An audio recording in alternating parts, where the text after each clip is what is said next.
Halo Sinekrip, balik lagi sama gue Rashid Hari di Trailer Reaction. Kali ini gue akan nonton satu lagi trailer film Indonesia. Dan ini juga salah satu film lokal yang gue cukup punya ekspektasi ya, cukup punya harapan untuk jadi bagus, yaitu Ghostwriter 2. Film yang pertama gue suka sih. Mungkin di beberapa orang bakal ngerasa kalau jokes-jokesnya itu bukan selera mereka. Cuman Ghostwriter yang pertama itu jokesnya gue banget, seneng banget sama film yang pertama. Benedion ya itu ya, yang kemarin baru sukses besar dengan Ngeri-Ngeri Sedap, dan sekarang pindah tangan. Sutradara dan penulisnya sekarang dipegang sama Aco, yang juga baru cukup sukses dengan Gara-Gara Warisan di film Lebaran kemarin.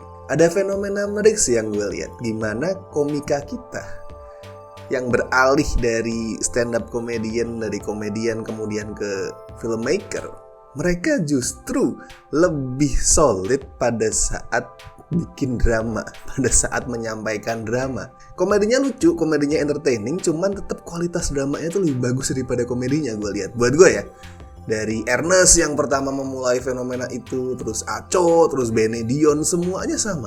Semuanya kalau urusan komedi mungkin masih ada hit and miss beberapa kali, tapi dramanya, wow. Gue ngerasa mungkin gini kali ya, karena komedian itu kan butuh sensitivitas, butuh kepekaan gitu untuk bisa menangkap hal-hal di sekitar mereka, terus kemudian di-convert jadi jokes. Jadi mereka tuh nggak bisa istilahnya apatis gitu terhadap apa yang terjadi. Jadi mereka tuh terlatih kepekaannya, sensitivitasnya tuh terlatih banget gue ngeliat. Dan akhirnya itu kebawa, sensitivitas itu kebawa pada saat bikin drama. Mereka jadi peka nih, sebuah drama tuh sebenarnya harus dibungkus seperti apa, gestur-gestur yang harus muncul pada saat adegan drama itu apa, shotnya mesti diambil dari mana, tuh mereka jadi tahu gitu. Gue ngerasa emang seorang komedian apapun ya yang bagus itu kepekaannya terlatih. That's why di luar negeri kita tahu ada Jim Carrey, Adam Sandler, Steve Carell, semuanya tuh bagus pada saat acting dramatik. Soalnya mereka punya kepekaan yang udah terlatih selama mereka bikin materi komedi. Ghostwriter 2 ini juga menarik nih, lihat apakah keseimbangan antara humor dan drama yang menyentuh itu bakal ada lagi nih. Kalau gitu langsung kita tonton trailernya. Anjing. Kalau misalkan tulisan saya dibilang jelek gak masalah, tapi kalau saya cuma dianggap dukun, ya buat apa sih nulis? Kayak dukun peramal Gypsy anjir.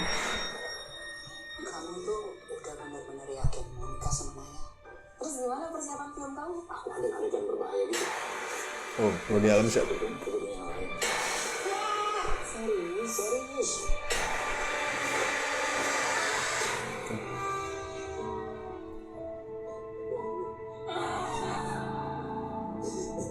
Kamu menjadikan saya satu-satunya orang yang paling menyakiti dia. Oh, oke, ntar gue bahas. Tapi menarik itu tadi.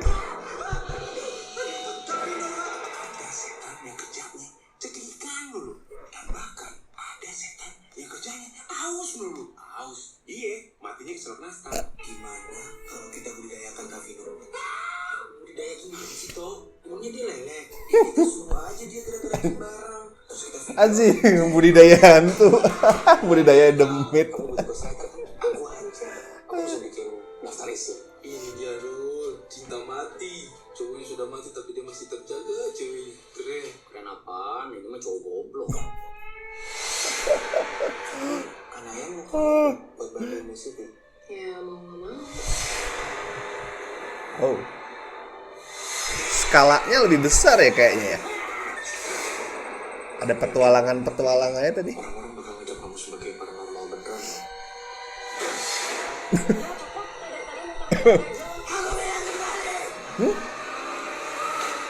Apa? Ngomong apa sih demit? Paranormal beneran.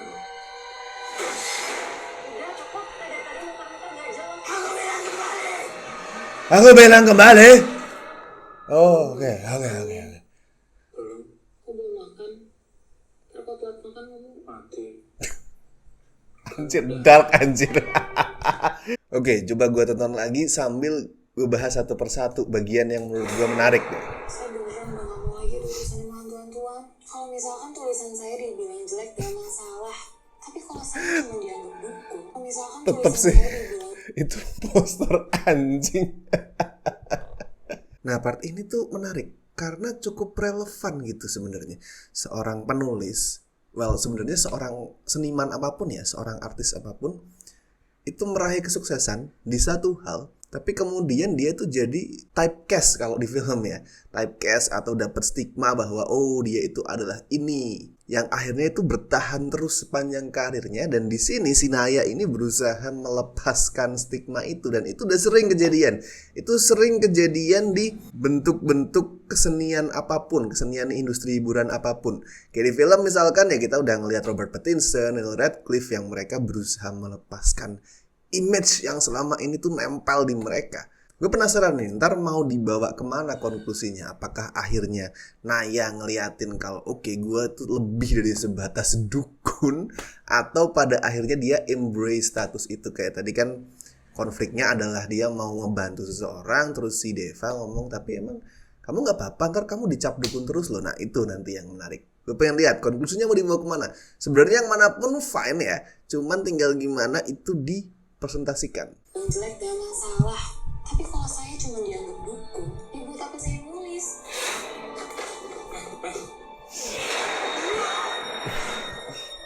Kamu tuh udah benar-benar yakin mau nikah sama Naya? Terus gimana persiapan film kamu? Aku ada adegan berbahaya gitu. Dapat terus ke gedung yang lain. Serius.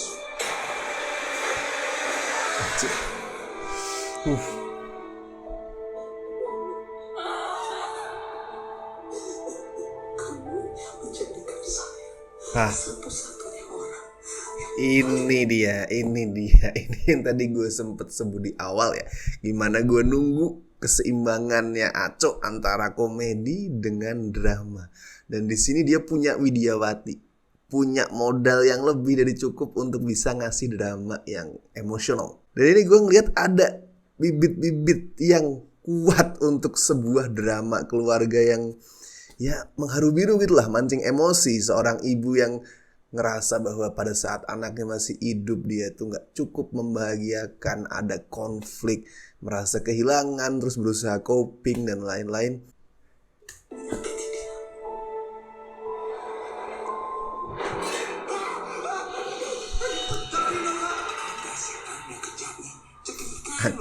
Keselak nastar brengsek. Aus. Iya, matinya keselak nastar. Gimana kalau kita budidayakan Kavino? Budidaya gimana sih toh? Emangnya dia lele? Ya kita suruh aja dia gerak-gerakin barang, terus kita videoin, jadi konten. Allah, dikontenin. Kamu butuh ghostwriter kan? Aku aja. Aku bisa bikin daftar isi. Ini dia Dul, cinta mati. Cowoknya sudah mati tapi dia masih terjaga ceweknya. Keren apaan? Ini mah cowok goblok. Gak begitu pak, gak goblok gitu. Ya mau gak mau. Tuh, skalanya lebih gede. Kamu yakin mau ngelakuin ini? Orang-orang bakal ngejak kamu sebagai paranormal beneran loh. Udah cukup, dari tadi muka-muka gak jelas. Aku bilang kembali.